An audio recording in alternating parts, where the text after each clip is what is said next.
சங்க இலக்கியம். நான் என்ன பண்ணேன் அப்படின்னா, சங்க இலக்கியத்துல கடம்புங்கிற சொல் வந்து எங்கலா வருது. அதுக்கப்புறம் பக்தி இலக்கியம், பிற்கால இலக்கியம், அதுக்கப்புறம் அதிலேயே வந்து பார்த்தீங்கன்னா, அதோட பூ எப்படி இருக்கு, மரம் எப்படி குறிப்பிட்டிருக்காங்க. அது மாரி வந்து தனித்தனியா வந்து பிரிச்சுக்கிட்டேன். அதுக்கப்புறம் வழிபாட்டு முறையில முருகனோட தொடர்பு படுத்தியிருக்காங்க.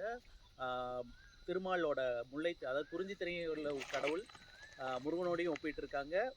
திருமாலான முல்லைத்திணை கடவுளோடையும் ஒப்பிட்டிருக்காங்க. அதுக்கப்புறம் நம்ம மருதத்திணையில இருக்கிற மீனாட்சி அம்மன், சொக்கநாதர் அவங்களோடையும் வந்து இது பண்ணியிருக்காங்க. நெய்தல்ல பார்த்தீங்க அப்படின்னா, சேரர்கள்லாம் வந்து கடல் கடந்து போய் வந்து கடம்ப மரத்த வந்து வெட்டிட்டு வந்தாங்க அப்படிங்கிற ஸோ அந்த 4 திணையுமே அந்த கடம்ப மரத்தோட வந்து தொடர்பாகுது. பாலை திணை வந்து மராமரம் சில இடங்கள்ல வந்து ரொம்ப அ அத்தம் சொல்லுவாங்க. அத்தம்னா வந்து ரொம்ப எதுவுமே இல்லாத ஒரு காடு. அத்தை காட்டுன்னு இன்னும் வந்து சொல் வழக்குல வந்து இருக்கு. அப்படியான இடத்துலயும் வந்து இருக்கு. அப்ப 5 திணையிலையுமே வந்து இது தொடர்பு படுத்தி வருது அப்படின்னு சொல்லலாம். சரி. இதுதான் கடம்புன்னு அப்படின்றது வந்து நிறைய குறிப்புகள். குறிப்பா வந்து உருள் இணர் கடம்பு அப்படின்னு ஒரு ஒரு குறிப்பு.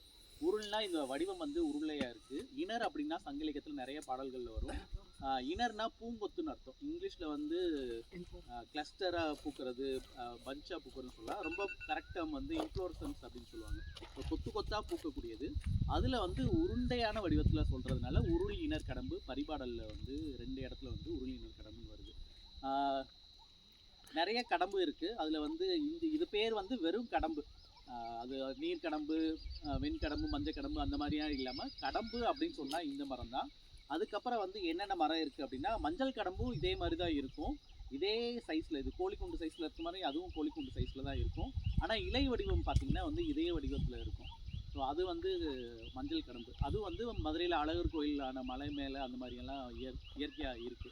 அதுக்கப்புறம் வெண்கடம்பு அதுதான் நமக்கு பிரச்சனையா இருக்கு. வெண்கடம்புன்னு இப்போ நர்சரியில் விற்கிற நான் வந்து அதுக்கு பெருங்கடம்பு பேர் வச்சிருக்கேன். அப்படின்னா பால் சைஸ் வந்து டென்னிஸ் பால் சைஸ் மாதிரி வரும்.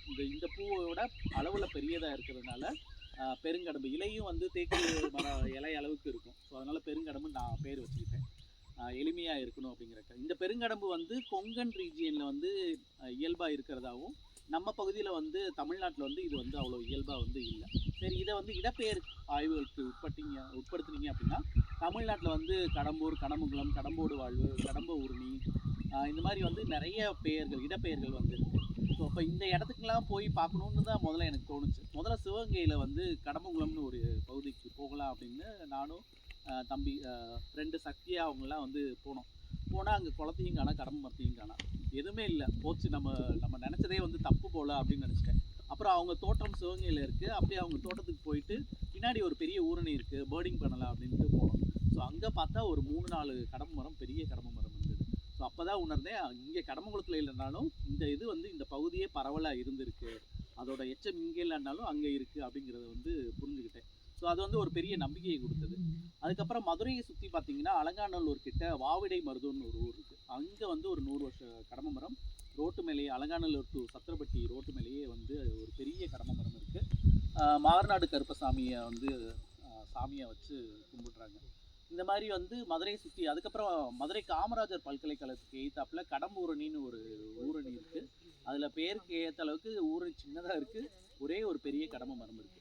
ஸோ இந்த இடப்பெயரெல்லாம் வச்சு ஆய்வு பண்ணும்போது அங்கே என்ன மரம் இருக்குது அப்படின்னு தேடினப்போ இந்த மித்திரகைனா பேரிபுலியான்னு சொல்லக்கூடிய இந்த கடம்ப மரம் தான் வந்து மதுரையை சுற்றி அதிகமாக இருக்குது. சரி, மதுரை சிவகங்கை பகுதி மட்டும் போகலை.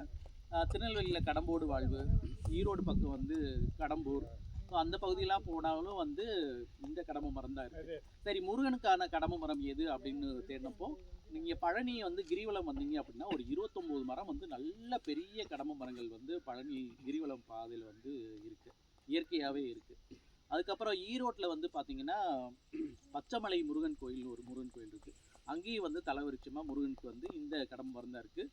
அப்புறம் நமக்கு மிகப்பெரிய உதாரணமே நம்ம இந்த வெள்ளிமலை ஆண்டவர் முருகன் தான் இருக்காங்க. ஸோ இங்கேயும் வந்து கடம்பு தான் வந்து இயல்பாக இவ்வளோ இருக்குது. ஸோ இதெல்லாம் வந்து தேடலில் கிடச்சிது. ஸோ அதெல்லாம் ஒருங்கிணைச்சு தான் வந்து எது உண்மையான கடம்பு அப்படிங்கிறதுக்கு வந்து ஒரு முடிவுக்கு வந்தோம். ஸோ பேராசிரியர் நரசிம்மன் ஐயா அவங்க வந்து தமிழ்நாட்டிலே மூத்த தாவரவியல் பேராசிரியர்.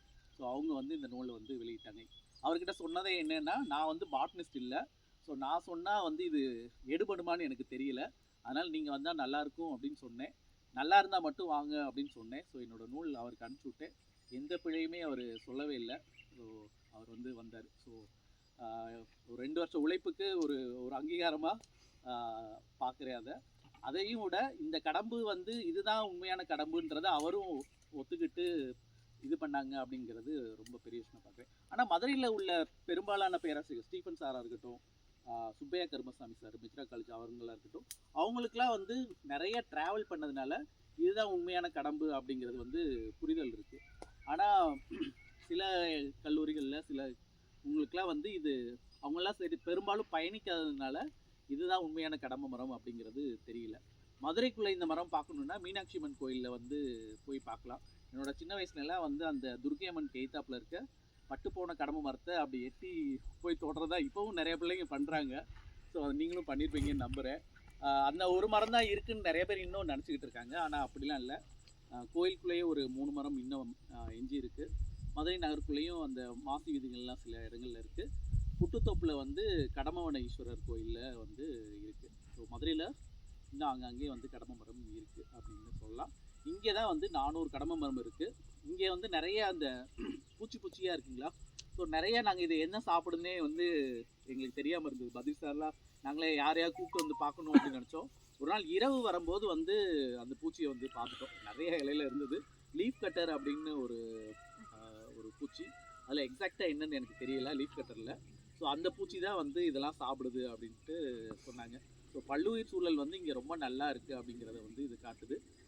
இதுக்கப்புறம் வந்து இது வந்து எந்த பட்டர்ஃப்ளைக்கு ஹோஸ்ட் பிளான்ட்டாக இருக்குது அப்படின்னா கமாண்டர் தளபதி பட்டாம்பூச்சின்னு ஒரு பட்டாம்பூச்சி. அது நான் இடையப்பட்டியில் பார்த்ததில்ல. அங்கே நரசிங்கமில் வந்து ஒரு 2 முறை வந்து பார்த்துருக்கேன். அங்கே இருக்குது அப்படிங்கிறது ரொம்ப நல்ல விஷயமா பார்க்குறேன். நன்றி. வேறு ஏதாவது கேள்விகள் இருந்தால் கேட்கலாம்.